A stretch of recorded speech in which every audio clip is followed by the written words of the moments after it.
Thanks for starting your week with us. Hello and welcome to Business Daily. I'm Lee Ji-yoon in Seoul. We have plenty of stories lined up for you today, so let's get started with a look at the day's highlights.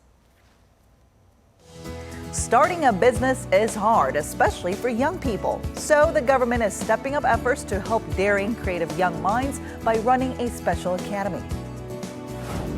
Fight your hangover with something new. Korea has rolled out the world's first hangover ice pop to help people get through the day after a night of one too many drinks. These stories and more coming right up.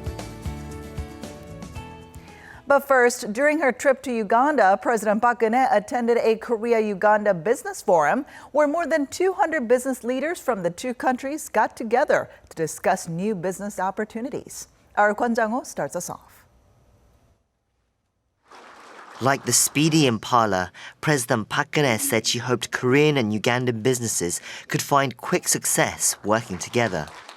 President Park launched the latest bilateral business forum on Sunday, bringing together some 250 business leaders from the two countries. 72 Korean businesses were in attendance, representing industries ranging from engineering to medical and biotech. President Park expressed a hope that through the exchange, the two countries can help each other in various ways, including agricultural development. 잘 아시다시피 한국은 지난 70년대 새마을 운동을 기반으로 성공적인 농촌 개발과 농업 발전 경험을 가지고 있습니다. 새마을 운동이 우간다에서도 체계적이고 지속적으로 진행된다면 우간다는 아프리카의 곡창으로 도약할 것이라고 확신합니다. The president also said she's looking forward to Korea's involvement in Uganda's infrastructure projects, such as airports, energy and ICT, in addition to expanding Korea's presence in the medical and content industries.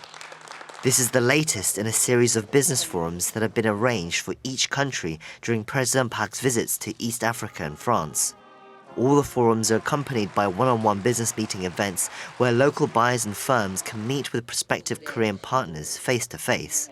At Friday's one-on-one event in Ethiopia, some 240 meetings were held and 13 deals worth a total of $24 million were signed. Kwon Jang-ho, Business Daily.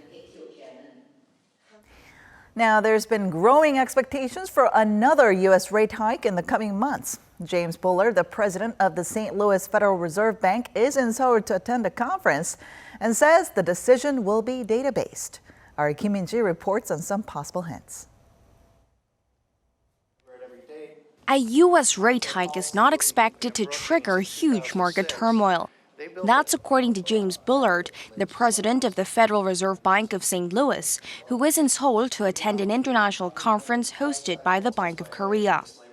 But my sense is that markets are well prepared for a possible rate increase globally, and that this is not too surprising given our liftoff in December and the policy of the committee, which has been to try to normalize rates slowly and gradually over time. If all goes well, this will come off very smoothly and you won't get too much of a reaction in global financial markets. For emerging economies like Korea, the U.S. rate hike has been a source of concern, as it often ignites capital flight. In December, when the Fed raised interest rates after almost a decade of near-zero rates, investors sold off roughly $7 billion worth of shares. In addition to that, higher expectations for a Fed rate hike leaves less room for Korea's central bank to alter its monetary policy, despite many having called on the BOK to lower rates to cushion the impact of the ongoing corporate restructuring drive. This past Friday, Fed Chair Janet Yellen had said it would be appropriate to raise interest rates in coming months should the economy pick up as expected and jobs continue to be generated.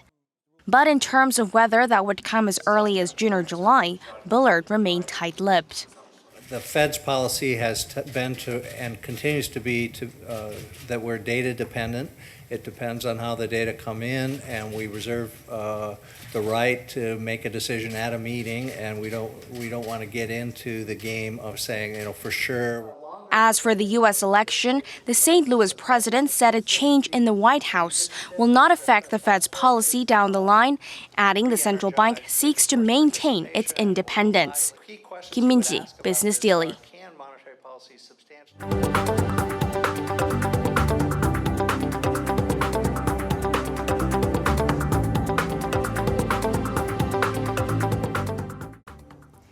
And to tell us more about last week and this week's stock market action, we have our Business Daily's markets contributor, Choi Jin-seok, joining us on the phone today. Hello, Jin-seok. Hello, Jin. All right, so let's get started by looking at the Korean stock market. Tell us about the last day of trade and the market's overall performance last week. Yeah, the Kospi rose by 0.6% to close at 1969, and the Kosdaq went up by 0.5% to close above 690 on Friday. Better than expected economic data from the U.S. boosted overall sentiment among foreign investors who bought more than 140 billion Korean won and 120 million US dollars worth of stocks. Foreigners were the only net buyers on Friday's market. On a weekly basis, the Kospi rose by 1.1% and the Kosdaq surged by about 1% as well. The Kospi had plummeted as low as 1930 in earlier sessions of the week due to fears of a U.S. rate hike, Brexit, and the inclusion of China A shares in the MSCI Emerging Market Index. But a rebound in oil prices and better performance from the U.S. stock market helped the index record a weekly gain. Then how did the Korean stock market close on the first day of this week? Yeah, the Korean equity market didn't move much on the first session of the week. The Kospi opened with a slight uptick, but soon gave up early gains due to a heavy sell-off by institutional investors, closing 0.1% down at 1967. Institutions sold more than 120 billion Korean won or 100 million US dollars worth of stocks, while foreign investors bought about 100 billion Korean won worth of shares. The Kosdaq rose slightly, recovering from its early losses. The index closed at 692 despite foreign investors unloading their shares. Now, like we've seen in the recent weeks, it looks like U.S. economic indicators will be the key for global financial markets and continuing their positive trend this week. That's right. Despite fears that robust data might trigger the Federal Reserve or the Fed to raise interest rates in June, good economic indicators from the U.S. gave global financial markets more confidence last week. For example, most indices in the U.S. market enjoyed a more than 2% rally last week, while the Nasdaq index surged by 3.4%. This week's focus will be on data once again because investors are eager to get hints on what the Fed will do at its June policy meeting by looking at the economic picture.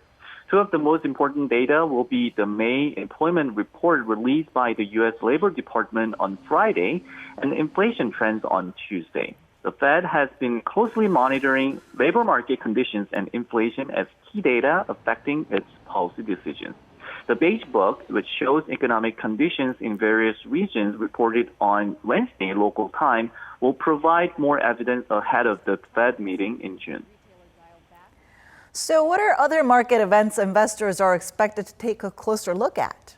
Yeah, first, investors might want to look at the policy meeting of the European Central Bank or the ECB on Thursday.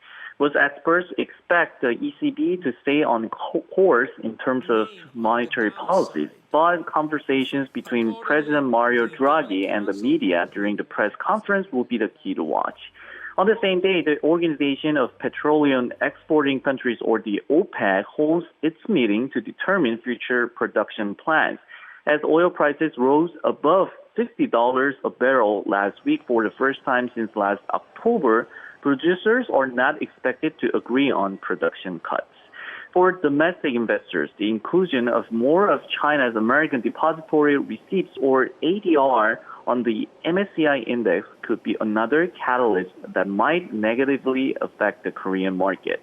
In November, when the same event took place, the Kospi fell by 1.8% due to a massive sell-off by foreign investors. This has been Choi Jin-seok for Business Daily.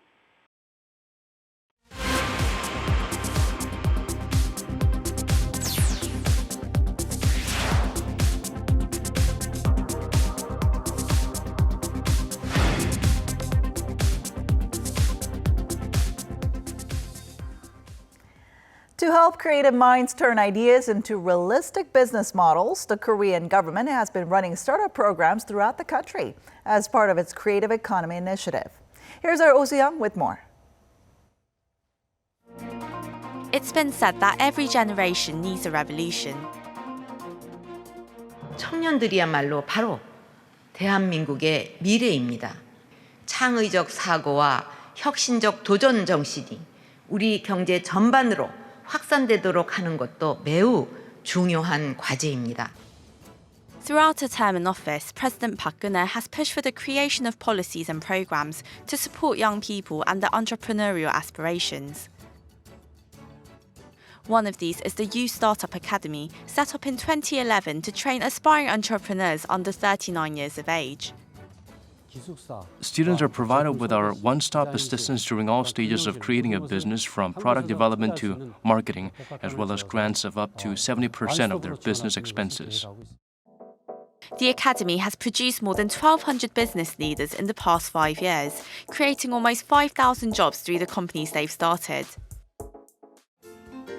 The government is also working with big players in the private sector to support youth startups. One example is the e-commerce Dream project, co-organised by Korea's biggest online portal, Naver. It helps participants set up online retail businesses on Naver's e-commerce platform, with step-by-step tutorials on designing and managing their shops and marketing their products. There were roughly 700 participants last year, and almost half of them went on to launch their own businesses. The project helps participants practice setting up an online business from start to finish. We hope this will make them realize that it doesn't have to be a difficult process, and developing good products based on original ideas can succeed without huge amounts of money. These are just a few of the government programs helping young people turn their ideas into ventures. Through these efforts, the number of young entrepreneurs has been on the rise over the years. And with the government's incubation centres, startup programs and support, growing your own company has never been easier. Oh Soo-young, Business Daily. Confidence among Korean manufacturers remained subdued in May. According to the Bank of Korea, the business survey index came to 71, unchanged from the previous month. A reading below the benchmark 100 means pessimists outnumber optimists, but conglomerates had less of a negative view, with their index adding 2 points a month, while small and mid-sized companies' confidence edged down 1 point. All in all, manufacturers cited weak domestic consumption, uncertainties in economic conditions, as well as slowing exports as some of the lingering difficulties. Workers here in Korea are least likely to lose jobs to robots compared to other OECD countries. A recent report from the international organization shows that an average 9% of all jobs in 21 member nations face high automatability. Of the studied nation, Korea had a relatively low proportion of jobs at high risk at 6%, along with Estonia. The corresponding figure for Germany, Austria, and Spain was estimated at 12%, the highest among OECD countries. The analysis indicates that some countries are more prone to losing jobs to robots than others due to the differences in workplace organization, previous investments in automation technologies, and the education level of workers. How does an ice popsicle sound for a hangover remedy? Well, a convenience store chain here in Korea has launched the world's first frozen treat to fight those nasty hangovers.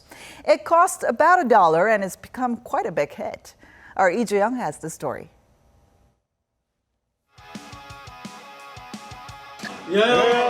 Heavy drinkers now have a reason to rejoice. A popsicle, rolled out by a local convenience store chain 위드미 ‘에서, is set to get rid of those nasty, stomach-churning and head-splitting hangovers. This icy treat, called 견뎌바 in Korean, literally translates into hang in there. When people dine together and drink too much, it's really hard for them to go work the next morning and get through the whole day. So we named the ice cream 견뎌바 in the hopes that people will get through the day well. The popsicle is Korea's latest product that claims to fight the after effects of alcohol consumption in a hangover remedy market that generates roughly $126 million in sales yearly and includes everything from pills, beverages, and cosmetics. This is no surprise since Koreans are the biggest per capita alcohol consumers in the Asia-Pacific, drinking as much as 12.3 liters per year, according to the World Health Organization. I usually have hangover fighting drinks after I drink alcohol, but I was still always thirsty even after having those. So me and my friends eat ice cream, so we actually wanted this kind of hangover ice cream. The grapefruit-flavored popsicle contains 0.7% Oriental raisin tree fruit juice, a traditional Korean remedy for hangovers. There are also hopes that this new hangover-combating treat will help bring down the social costs of drinking, especially when it comes to lost productivity due to one too many drinks.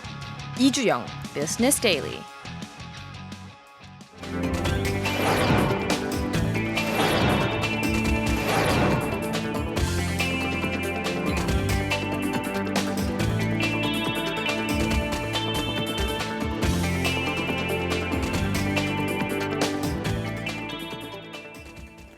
And that wraps it up for today. But we'll be back tomorrow with more at the same time, same place for your Business Daily. So don't forget to tune in then. Thanks for watching and goodbye.